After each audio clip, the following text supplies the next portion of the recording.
Everyone, welcome into my class. और हम अपना जो अकाउंटिंग इक्वेशन का टॉपिक पिछले 2-3 क्लासेस से कंटिन्यू कर रहे हैं, उसमें हम आज कुछ नई प्रॉब्लम्स को सॉल्व करेंगे कि कैसे हम अकाउंटिंग इक्वेशन में उनका ट्रीटमेंट करते हैं। तो स्टार्ट करते हैं हम क्वेश्चन अपना।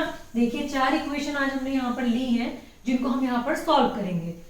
फर्स्ट इक्वेशन जो हमारी है, Ravi started business with cash ₹50,000, goods ₹50,000 and furniture ₹20,000। कोई बंदा है रवि, उन्होंने बिजनेस स्टार्ट किया है और स्टार्ट करने में उन्होंने 50,000 रुपए कैश इन्वेस्ट किया है अपने बिजनेस में, 50,000 रुपए का इन्होंने गुड्स इन्वेस्ट किए हैं और 20,000 रुपए का फर्नीचर लगाया है। तो जो जो चीजें उन्होंने बिजनेस में लगाई हैं वो सब एसेट्स में है, एसेट्स साइड में हमारी आएंगी और दूसरी साइड में जो हमारी कैपिटल है वहां पर ऐड हो जाएंगी, क्योंकि जितना भी बिजनेस में हम इन्वेस्टमेंट करते हैं, जो भी हम अपने बिजनेस में इंट्रोड्यूस कराते हैं, वो एसेट साइड में आता है, एसेट के फॉर्म में, दूसरी वाली साइड में आपके कैपिटल में जाता है। तो देखिए सबसे पहले यहाँ पर लिख लीजिएगा, सबसे पहले हमारे पास आई कैश, तो हमने कैश लिखा। आफ्टर दैट गुड्स, तो गुड्स लिखे। आफ्टर दैट फर्नीचर, तो हमने फर्नीचर लिखा। ठीक है, यहाँ इक्वल टू लाइबिलिटीज में कुछ नहीं है, यहाँ पर लाइबिलिटीज ही है, कैपिटल में कैपिटल लिख दीजिए। हो सकता है लाइबिलिटीज में कोई चीज आए तो इसलिए अभी हम लिख नहीं रहे हैं, जो भी जिस भी नाम से आएगी, हो सकते हैं वो क्रेडिटर्स हो सकता है वो बिल्स पेबल हो, तब हम उनका नाम लिख देंगे।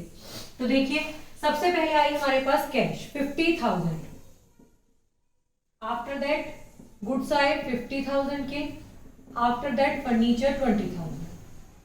तो यानी कि लायबिलिटीज पर तो नो इफेक्ट है, कैपिटल टोटल हमारे पास आ गई 1,20,000। ओके, तो फर्स्ट इक्वेशन हमारी सॉल्व हो गई कि कैश हमारे पास 50,000, गुड्स 50,000, फर्नीचर 20,000, तो टोटल कैपिटल होगी 1,20,000, यानी कि बोथ साइड जो है वो हमारी इक्वल है।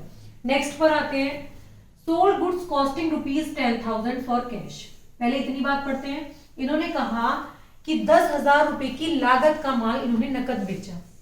10,000 रुपए जो है उस गुड्स की कॉस्ट है, सेलिंग प्राइस नहीं है ये। तो 10,000 रुपए के जो गुड्स हैं वो इन्होंने यहाँ पर उनकी लागत बताई है कि जो 10,000 है वो गुड्स की कॉस्ट है जो इन्होंने कैश में बेचा है।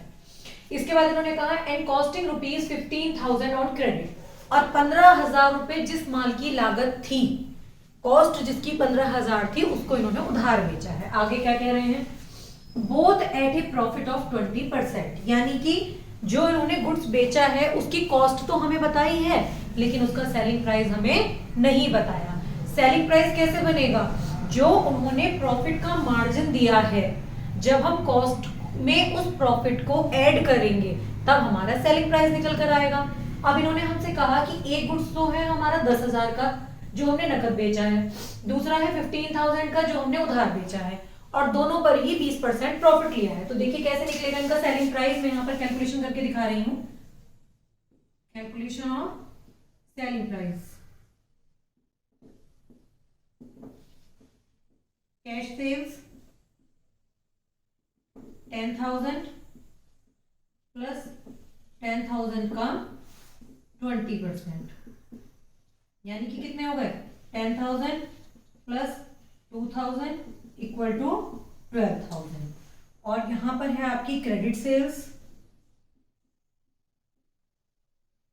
यानी कि 15,000 प्लस 15,000 का 20%, तो ये हुआ आपका 15 प्लस 3,000 इक्वल टू 18,000, यानी कि ये आपके 12,000 रुपए तो आ गई आपकी नकद से जो बिक्री थी, और जो उधार बेचा है उसकी वैल्यू आई 18,000।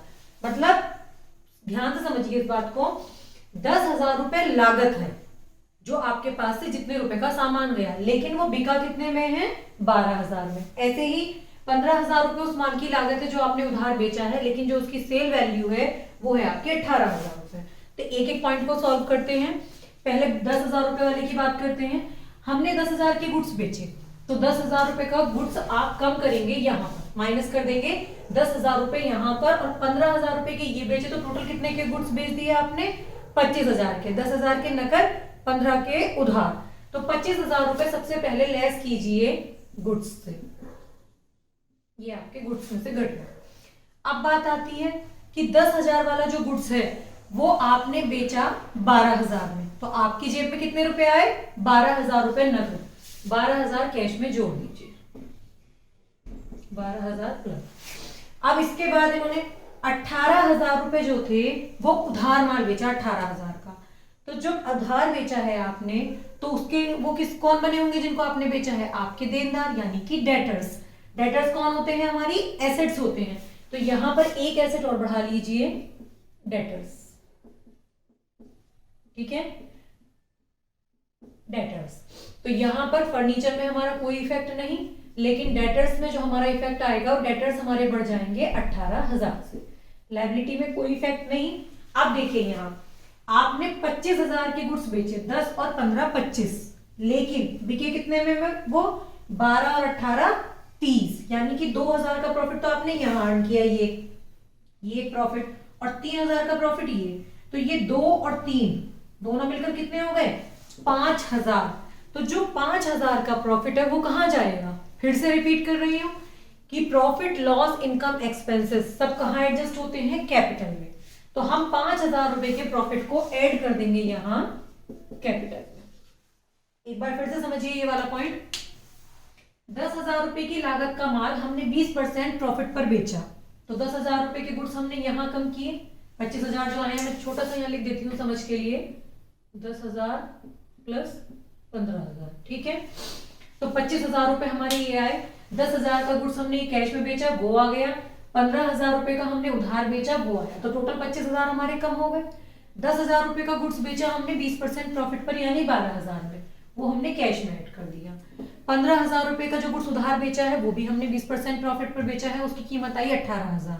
तो जब हम उधार बेचते हैं तो देनदार बनेंगे, वो हमारा पैसा फ्यूचर में हमें चुकाएंगे, तो 18,000 रुपए हमने डेटर्स में ऐड कर दिए। अब दोनों जो हमारी सेल्स हुई है, कैश और क्रेडिट बोथ, दोनों पर हमें टोटल प्रॉफिट हुआ है 5,000 रुपीज का, तो वो 5,000 रुपीज हम कैपिटल में ऐड कर देंगे। ओके स्टूडेंट्स, कंटिन्यू करते हैं, टोटल लगाते हैं। 50, 60, 62 और 50 माइनस 25 25 प्लस 20,000 का फर्नीचर प्लस 18 के आपके डेटर्स, लायबिलिटीज कुछ नहीं है, प्लस 1,25,000। तो इक्वेशन को टोटल लगाकर एक बार वेरीफाई करेंगे कि हमारी बोथ साइड इक्वल है या नहीं।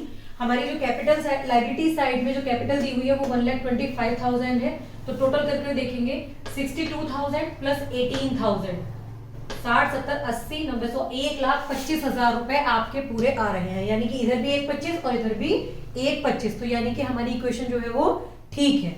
नेक्स्ट पॉइंट की बात करते हैं। रेंट रिसीव्ड ₹5,000, 5,000 रुपए हमें किराया मिला। हमने अपनी बिल्डिंग का कोई पार्ट जो है वो रेंट पर दे रखा है, बिजनेस की जो बिल्डिंग है उसका हमें किराया मिला, तो हम क्या करेंगे? उसे पैसा आया है हमारे पास, तो सबसे पहले क्या कीजिए, 5,000 रुपीज को कैश में ऐड कर दीजिए, क्योंकि हमें किराया मिला है। गुड्स का यहाँ कोई रोल नहीं है, फर्नीचर का कोई रोल नहीं है, डेटर्स का कोई रोल नहीं है, लायबिलिटीज का कोई रोल नहीं है, प्लस यहाँ पर जो हमारे 5,000 रुपए रेंट के मिले हैं वो हमारी इनकम है, उसको हम कैपिटल में ऐड कर देंगे। Profit, loss, income, expenses will be adjusted in capital. Okay students, तो टोटल लगा लीजिए 67,000 plus 25,000 plus 20,000 plus 18,000 equal to 0 और प्लस 1,30,000। जब हम टोटल लगाएंगे तो यहां पर जो हमारा टोटल आएगा वो 1,30,000 निकल कर आएगा। बोथ साइड जो है वो हमारी 5,000 रुपए दोनों तरफ बढ़ गए हैं। हमारी लास्ट इक्वेशन जो है वो है डिपॉजिटेड इनटू बैंक ₹10,000, मतलब 10,000 रुपए इन्होंने बैंक में जमा किए हैं। बैंक में जमा किए हैं, आपके बिजनेस का बैंक अकाउंट है, आपने अपने कैश को बैंक में डिपॉजिट किया है, तो आपका क्या होगा? कैश का बैलेंस डाउन हो जाएगा, बैंक का अप हो जाएगा, यानी कि जब आपने बैंक में जमा किए हैं तो बैंक में पैसे बढ़ जाएंगे। तो क्या करेंगे? सबसे पहले 10,000 रुपए कैश से कम कर दीजिए, यहाँ पर no effect, no effect, no effect. अब एक एसेट और बढ़ा लेंगे यहाँ पर, बैंक, 0, यहाँ पर आपका ये 0 प्लस 0 प्लस 0 प्लस 0, और यहाँ पर आ जाएंगे 10,000 रुपए इक्वल टू लायबिलिटी में कुछ नहीं है, और आपका 1,30,000 कैपिटल एज इट इज आ गया। फाइनल देखिए 67,000 minus 10,000 57,000 plus 25,000 plus 20,000 plus 18,000 plus 10,000 equal to 0 plus 1,30,000। यानी कि जो बैलेंस शीट का हमारा लास्ट टोटल होगा, जो फाइनल इक्वेशन हमारी निकल कर आई है, फाइनल इक्वेशन, देखिए टोटल लगाकर देखिए इनका कितना बैठ रहा है। 10 20 30 40 50 60 60 6 5 11 1 10 1 20 22 और 8 30, टोटल 1,30,000 आपका इधर का टोटल हुआ और 1,30,000 टोटल आपका इधर का हुआ। तो आपकी जो बोथ साइड है वो इक्वल हो गई। जो हमारी सारी अकाउंटिंग इक्वेशन है वो सभी हमने सॉल्व करनी है। तो स्टूडेंट आज की क्लास में इतना ही। अगली क्लास में हम कुछ और नए टॉपिक के साथ और कुछ अकाउंटिंग इक्वेशन सॉल्व करेंगे ताकि हम इसको और अच्छे से क्लैरिफाई कर सकें। आज की क्लास के लिए इतना ही। Thank you so much student.